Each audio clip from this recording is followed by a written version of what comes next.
Hello friends, स्वागत है आप सभी का ऑनलाइन प्रिपेयर चैनल में। फ्रेंड्स, आज के वीडियो में हम बात करेंगे सीजीपीएससी के एडीपीओ यानी सहायक जिला लोक अभियोजन अधिकारी के फॉर्म फिलअप के बारे में। ये छत्तीसगढ़ लोक सेवा आयोग रायपुर की वेबसाइट है। इस वेबसाइट की लिंक वीडियो के डिस्क्रिप्शन बॉक्स में दे दी जाएगी। आप उस लिंक पर क्लिक करके डायरेक्टली इसी वेबसाइट पर पहुंच जाएंगे। अब हम इस वेबसाइट के माध्यम से फॉर्म फिलअप करेंगे।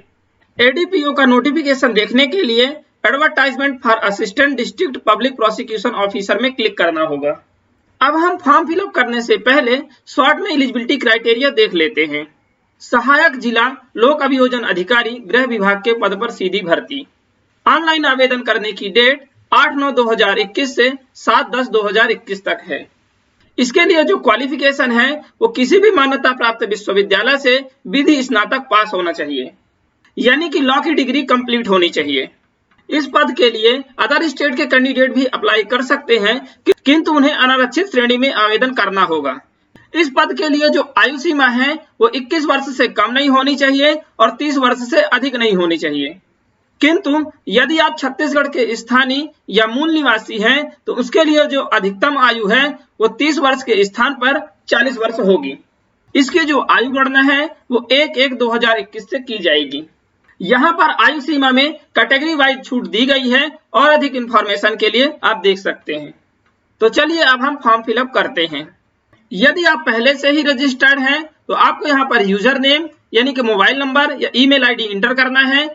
इसके बाद यहाँ पर आपको अपना पासवर्ड इंटर करना है। इसके बाद यहाँ पर जो कैप्चा शो हो रहा है उसे फिल करना है। इसके बाद लॉगिन पे क्लिक करना होगा। यदि आप पासवर्ड भूल गए हैं तो आप फॉरगॉट पासवर्ड पे क्लिक करके पासवर्ड प्राप्त कर सकते हैं। यदि आप फर्स्ट टाइम फॉर्म फिल कर रहे हैं तो आपको रजिस्टर हियर में क्लिक करना होगा। क्लिक करने के बाद इस तरीके से आपका रजिस्ट्रेशन पेज ओपन हो जाएगा। अब आपको यहाँ पर पर्सनल डिटेल्स फिल करनी है। यहाँ पर आपको अपना सैल्यूटेशन सेलेक्ट करना है। इसके बाद यहाँ पर आपको अपना फर्स्ट नेम इंटर करना है। इसके बाद यहाँ पर आपको अपना सरनेम इंटर करना है। अब आपको यहाँ पर फादर नेम इंटर करना है। इसके बाद अब आपको यहाँ पर फादर सरनेम इंटर करना है। इसके बाद अब आपको यहाँ पर मदर नेम इंटर करना है। इसके बाद अब आपको मदर सरनेम इंटर करना है। यदि आपके नेम में सरनेम नहीं है तो आप इसे ब्लैंक ही छोड़ सकते हैं। यहाँ पर आपको जेंडर सेलेक्ट करना है जो कि ऑटोमेटिक सेलेक्ट रहेगा। यदि आप छत्तीसगढ़ के निवासी हैं तो आपको एस सेलेक्ट करना है। यदि आप छत्तीसगढ़ के निवासी नहीं हैं तो आपको नो सेलेक्ट करना है। इसके बाद आपको यहाँ पर लोकेलिटी सेलेक्ट करना है कि आप शहरी हैं या ग्रामीण हैं। यदि आप ग्रामीण हैं तो आपको रूरल सेलेक्ट करना है। यदि शहरी हैं तो आपको अर्बन सेलेक्ट करना है। इसके बाद यहाँ पर आपको कैटेगरी सेलेक्ट करनी है। यदि आप छत्तीसगढ़ के मूल निवासी नहीं हैं तो आप नो सेलेक्ट करें। यदि आप नो सेलेक्ट करते हैं तो यहाँ पर आपको कैटेगरी चूज करने की जरूरत नहीं होगी। इसके बाद यहाँ पर आपको डेट ऑफ बर्थ सेलेक्ट करनी है। सबसे पहले ईयर सेलेक्ट करें। एरो में क्लिक करके आप यहाँ से ईयर सेलेक्ट करें। इसके बाद आप मंथ सेलेक्ट करें। इसके बाद डे सेलेक्ट करें। ओके पे क्लिक करें।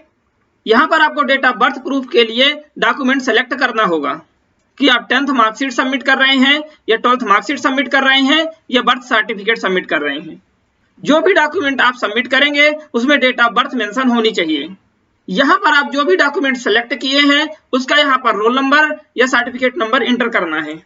क्या आप छत्तीसगढ़ के सरकारी कर्मचारी हैं या वर्तमान में छत्तीसगढ़ के बोर्ड या निगम कर्मचारी हैं? इन्हें छोड़ करके शिक्षा कर्मी, होमगार्ड, ईएक्स सर्विसमैन, छटनी कर्मचारी, कॉन्ट्रैक्ट एम्प्लॉय ऑफ छत्तीसगढ़, तो आपको एस सेलेक्ट करना है। इसके बाद यहाँ पर आपको कितना एक्सपीरियंस है यहाँ पर आपको ईयर इंटर करना है। यदि आपका एक्सपीरियंस मंथ में है तो आपको यहाँ पर मंथ इंटर करना है। यदि आप एम्प्लॉय नहीं है तो आप नो सेलेक्ट करें। यदि आप वर्तमान में संविदा कर्मी हैं छत्तीसगढ़ राज्य में, इन्हें छोड़कर शिक्षा कर्मी, होमगार्ड, ईएक्स सर्विसमैन, छटनी कर्मचारी, गवर्नमेंट एम्प्लॉय ऑफ छत्तीसगढ़, यदि आप संविदा कर्मी हैं तो आपको एस सेलेक्ट करना है। इसके बाद यहाँ पर आपको संविदा का एक्सपीरियंस कितना है यहाँ पर आपको इंटर करना होगा और कितने मंथ का एक्सपीरियंस है आपको यहाँ पर मंथ इंटर करना है। यदि आप संविदा कर्मी नहीं है तो आपको यहाँ पर नो सेलेक्ट करना है। इसके बाद यहाँ पर आपको अपनी ईमेल आईडी इंटर करनी है। इसके बाद यहाँ पर आपको अपना मोबाइल नंबर इंटर करना है। इसके बाद यहाँ पर आपको अपना पासवर्ड इंटर करना है। यहाँ पर जो आपको पासवर्ड इंटर करना है वो कम से कम 8 कैरेक्टर का होना चाहिए। जिसमें कम से कम एक कैपिटल लेटर, कम से कम एक स्मॉल लेटर और कम से कम एक स्पेशल कैरेक्टर और कम से कम एक डिजिट होना चाहिए। आप अपने तरीके से यहाँ पर पासवर्ड इंटर करें। इसके बाद सेम पासवर्ड आपको कंफर्म पासवर्ड में भी इंटर करना है। इसके बाद यहाँ पर आपको ओटीपी इंटर करना है। ओटीपी जनरेट करने के लिए आपको जनरेट ओटीपी पे क्लिक करना होगा। जनरेट ओटीपी पे क्लिक करने के बाद आपके मोबाइल नंबर और ईमेल आईडी में ओटीपी प्राप्त हो चुका होगा। उसी ओटीपी को आपको यहाँ पर इंटर करना है। ओटीपी इंटर करने के बाद यहाँ पर आपको कैप्चा फिल करना है। कैप्चा फिल करने के बाद आपको रजिस्टर पे क्लिक करना होगा। रजिस्टर पे क्लिक करने के बाद आपको यहाँ पर शो होगा यूजर क्रिएटेड सक्सेसफुली, यानी आपका रजिस्ट्रेशन सक्सेसफुल हो चुका है। अब आपको यहाँ पर लॉगिन करना होगा। अब आपको लॉगिन करने के लिए यहाँ पर यूजर नेम में मोबाइल नंबर या ईमेल आईडी इंटर करनी है, दो में से कोई एक। इसके बाद यहाँ पर आपको अपना पासवर्ड इंटर करना है जो अभी कुछ समय पहले आपने क्रिएट किया है। इसके बाद यहाँ पर आपको अपना कैप्चा फिल करना है। इसके बाद अब आपको लॉगिन में क्लिक करना होगा। लॉगिन में क्लिक करने के बाद इस तरीके से पेज ओपन हो जाएगा। इसके बाद ये आपको इंस्ट्रक्शन रीड कर लेने हैं। इंस्ट्रक्शन रीड करने के बाद I accept term and condition में आपको क्लिक करना है। इसके बाद इस तरीके से आपका डैशबोर्ड ओपन हो जाएगा। अब आप अप्लाई सेक्शन में देखें assistant district public prosecution officer 2021। जैसे ही आप इस पोस्ट के ऊपर माउस रखेंगे आपको अप्लाई का ऑप्शन शो होने लगेगा। इसके बाद आपको अप्लाई पे क्लिक करना होगा। अप्लाई में क्लिक करने के बाद इस तरीके से पेज ओपन हो जाएगा। अब आपकी यहाँ पर पर्सनल इंफॉर्मेशन शो होगी। इसके बाद अब आपको यहाँ पर सेव एंड कंटिन्यू पे क्लिक करना होगा। इसके बाद अब आपको यहाँ पर बेसिक इंफॉर्मेशन फिल करनी है। सबसे पहले आपको यहाँ पर प्रेजेंट एड्रेस फिल करना है। इसके बाद अब आपको यहाँ पर स्टेट सेलेक्ट करना है। इसके बाद अब आपको यहाँ पर डिस्ट्रिक्ट सेलेक्ट करना है। इसके बाद यहाँ पर आपको पिन कोड इंटर करना है। यदि आपका प्रेजेंट एड्रेस और परमानेंट एड्रेस सेम है तो आपको सेम एज प्रेजेंट एड्रेस पे क्लिक करना होगा। यदि आपका एड्रेस अलग अलग है तो आपको यहाँ पर फिल करना होगा। इसके बाद यहाँ पर एग्जाम सिटी सेलेक्ट करनी है। यदि आप मैरिड हैं तो आपको एस सेलेक्ट करना है। इसके बाद यहाँ पर आपको डेट ऑफ मैरिज सेलेक्ट करनी है। यदि आप अनमैरिड हैं तो आपको नो सेलेक्ट करना है। क्या आप होम गार्ड में सर्विस कर रहे हैं तो आपको एस चूज करना है। इसके बाद यहाँ पर कितने ईयर का एक्सपीरियंस है आपको यहाँ पर इंटर करना होगा और कितने माह का एक्सपीरियंस है आपको यहाँ पर इंटर करना होगा। जैसा कि आपका एक्सपीरियंस 5 वर्ष 2 माह है तो यहाँ पर आपको 5 इंटर करना है और यहाँ पर 2 इंटर करना है। यदि आप होम गार्ड में सर्विस नहीं कर रहे हैं तो आपको नो सेलेक्ट करना है। क्या आप शिक्षा कर्मी या पंचायत कर्मी हैं तो आपको एस सेलेक्ट करना है। इसके बाद यहाँ पर आपको अपना एक्सपीरियंस इंटर करना होगा। यदि आप शिक्षा कर्मी या पंचायत कर्मी नहीं हैं तो आपको नो सेलेक्ट करना है। क्या आप छटनी कर्मचारी हैं एस सेलेक्ट करना है और आपको यहाँ पर एक्सपीरियंस इंटर करना होगा। यदि आप छटनी कर्मचारी नहीं हैं तो नो चूज करना है। क्या आप छत्तीसगढ़ राज्य के द्वारा इंटरकास्ट मैरिज के लिए सम्मानित हैं तो आपको यहाँ पर एस चूज करना है। यदि नहीं है तो आपको नो चूज करना है। क्या आप छत्तीसगढ़ गवर्नमेंट द्वारा राजीव पांडे अवार्ड या गुंडाधर अवार्ड या महाराजा प्रवीर चंद्र भंजदेव अवार्ड या नेशनल युवा अवार्ड से सम्मानित हैं। यदि आप सम्मानित हैं तो आपको एस सेलेक्ट करना है। यदि आप सम्मानित नहीं हैं तो आप नो सेलेक्ट करना है। क्या आपको किसी भी संस्था द्वारा चयन से बाहर कर दिया गया है। यदि आप एस सेलेक्ट करते हैं तो आप इस वैकेंसी को अप्लाई नहीं कर सकते हैं, इसलिए आपको नो ही सेलेक्ट रहने देना है। क्या आपको सर्विस के दौरान टर्मिनेट या पनिशमेंट दिया गया है। यदि आपको टर्मिनेट या पनिशमेंट दिया गया है तो आप इस वैकेंसी के लिए अप्लाई नहीं कर सकते हैं। क्या आपको किसी भी आपराधिक मामले में दोषी करार दिया गया है। यदि दिया गया है तो आप इस फॉर्म को फिलअप नहीं कर सकते हैं, इसे आप नो ही सेलेक्ट रहने दें। इसके बाद सेव एंड कंटिन्यू पे क्लिक करना होगा। इसके बाद अब आपको एजुकेशनल क्वालिफिकेशन फिल करनी है। क्या आपके पास एसेंशियल क्वालिफिकेशन है तो आपको एस चूज करना है, नहीं है तो आपको नो चूज करना है। यदि आपके पास एसेंशियल क्वालिफिकेशन नहीं है तो आप इसके लिए अप्लाई नहीं कर सकते हैं, इसलिए आपको एस ही चूज करना है। इसके बाद अब आपको क्वालिफिकेशन सेलेक्ट करना है। सबसे पहले आपको 12th सेलेक्ट करना है। इसके बाद आपको यहाँ पर स्ट्रीम सेलेक्ट करनी है।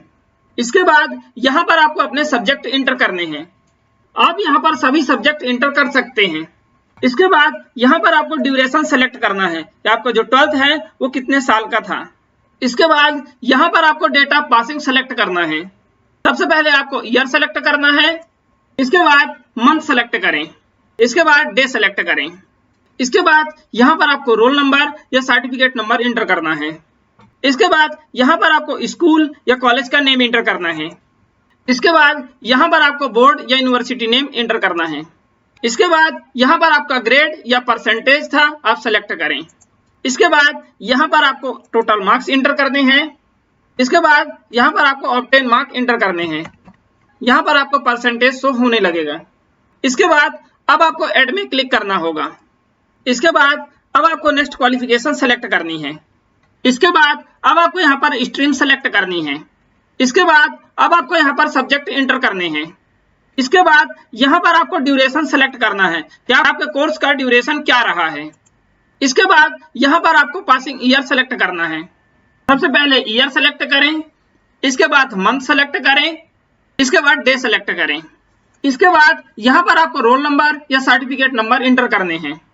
इसके बाद यहाँ पर आपको स्कूल नेम या कॉलेज नेम इंटर करना है। इसके बाद यहाँ पर आपको बोर्ड या यूनिवर्सिटी नेम इंटर करना है। इसके बाद यहाँ पर आपको परसेंटेज या ग्रेड सिस्टम सेलेक्ट करना है।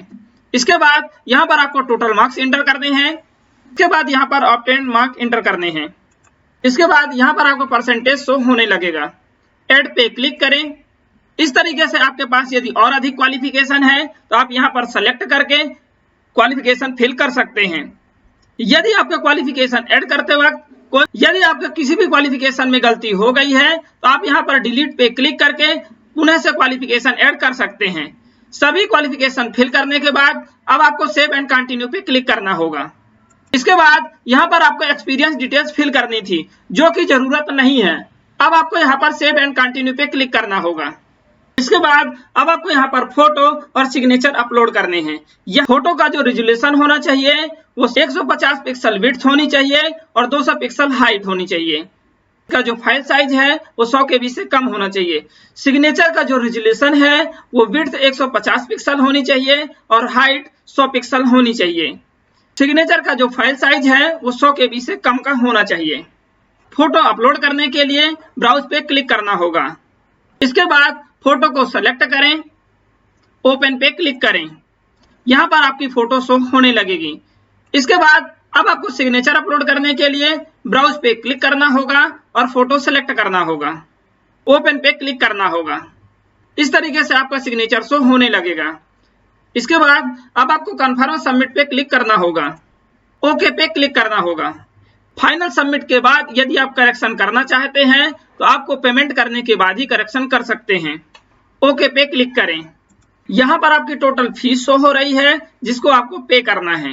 एप्लीकेशन फीस पे करने के लिए पे नाउ पे क्लिक करना होगा। क्लिक करने के बाद इस तरीके से आपका पेमेंट डैशबोर्ड ओपन हो जाएगा। अब आपको यहाँ पर पे में क्लिक करना होगा। पे में क्लिक करने के बाद इस तरीके से पेज ओपन हो जाएगा। अब आप यहाँ पर credit card, debit card, net banking, UPI और भारत QR कोड के माध्यम से पेमेंट कर सकते हैं। आपको जिस भी माध्यम से पेमेंट करना हो आप कर सकते हैं। यदि आप डेबिट कार्ड या ATM कार्ड से पेमेंट करना चाहते हैं तो आपको यहाँ पर कार्ड नंबर एंटर करना होगा। इसके बाद यहाँ पर आपको एक्सपायरी डेट सेलेक्ट करनी है। सबसे पहले आपको मंथ सेलेक्ट करना होगा। इसके बाद यहाँ पर आपको ईयर सेलेक्ट करना होगा। इसके बाद यहाँ पर CVV नंबर एंटर करना है, जो CVV नंबर जनरली कार्ड के पीछे रहता है जो कि 3 अंक का होता है। आपको यहाँ पर फिल करना होगा। इसके बाद मेक पेमेंट पे क्लिक करना होगा। मेक पेमेंट में क्लिक करने के बाद आपके मोबाइल नंबर पे OTP प्राप्त होगा। उस OTP को आपको फिल करने के बाद आपकी पेमेंट सबमिट हो जाएगी। यदि आपकी पेमेंट किसी कारणवश फेल हो जाती है तो आपकी जो पेमेंट है वो आपके अकाउंट में वापस आ जाएगी। 24 घंटे तक आप वेट कर लें। यदि पेमेंट अपडेट नहीं होता है तो आप पुनः से पेमेंट कर सकते हैं। पेमेंट सबमिट करने के बाद अब आप एप्लीकेशन फॉर्म प्रिंट कर सकते हैं। यदि फॉर्म फिलअप करते वक्त वेबसाइट या ब्राउजर क्लोज हो जाता है तो आप इसे बाद में भी कंप्लीट कर सकते हैं। लॉगिन करने के बाद आपको यहाँ पर वेबसाइट के सबसे नीचे जाना होगा। यहाँ पर आप देखें एक्टिविटी सेक्शन में, एक्टिविटी सेक्शन में आपको फॉर्म शो होगा जिसे आप आगे कंप्लीट कर सकते हैं। इसके बाद अब आप ID को साइन आउट कर सकते हैं। आई होप कि यह इन्फॉर्मेशन आपको हेल्पफुल होगी। यदि यह इन्फॉर्मेशन आपके लिए हेल्पफुल है तो प्लीज वीडियो को लाइक और शेयर जरूर करें। यदि आपने अभी तक हमारे चैनल को सब्सक्राइब नहीं किया है तो प्लीज चैनल को सब्सक्राइब जरूर करें और बेल आइकन को भी प्रेस करें ताकि हर वीडियो की नोटिफिकेशन आप तक पहुंच जाए। Thank you.